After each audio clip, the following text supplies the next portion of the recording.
So there is a mini grid of nano grid. So if someone want to bypass or something, want to cut a wire, so how it is addressed in your system. And second issue, you have mentioned that standalone solar irrigation pump is unused for 7 months a year. Is it your assumption or you have a specific data for that? Thank you. First one is safety. Now this is something I didn't want to mention in the slide, but since the question came up, I must address this, which is DC versus AC. The whole world we know about is utility means AC. And traditionally the loads were electrical type. And the electrical type means all the coils. Somehow motors or coils are involved in our appliance. Look at the fan, look at the older fluorescent tube lamps where the ballast was magnetic type. And so all those appliances used to be electrical in nature. But now, with the energy efficiency getting built in, all appliances have moved from electrical to electronics. What that means is you no longer have the coils inside. The ballast has been replaced from magnetic to electronic ballast. The energy efficient fan has been developed. LED lights have come into place. So all those appliances now has become the DC type or energy efficient type. If that's the case, the question is, do we really need the older way of thinking of getting into AC, or should we really leapfrog and get into the right way of doing it, which is the DC? As soon as you go into DC, the question flares up. Everybody says, oh, this is not safe.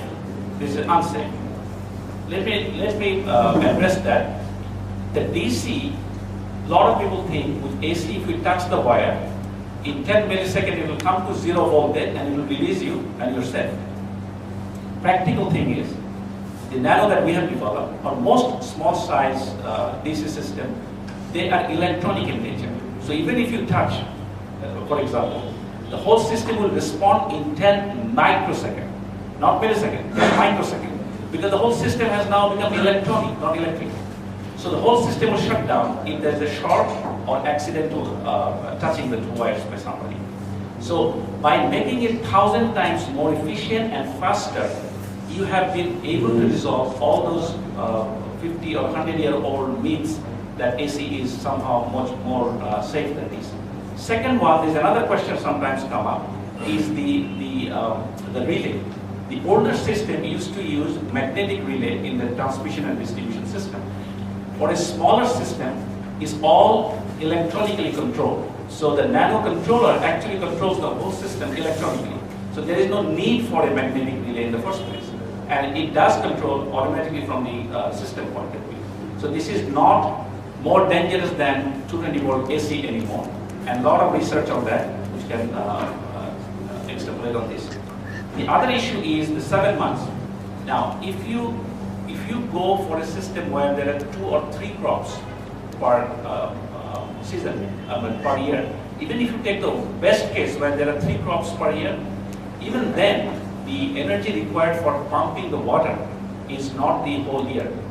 Most of the time, the entire crop cycle, you will see the water requirement is not more than 30% of the time. And then comes, if it's a bigger system, and then how do you manage when you need this guy versus the other guy. So managing all those things, it turns out that the 6 to 7 months was our analysis working with one of the biggest standalone irrigation solution provider company in the world.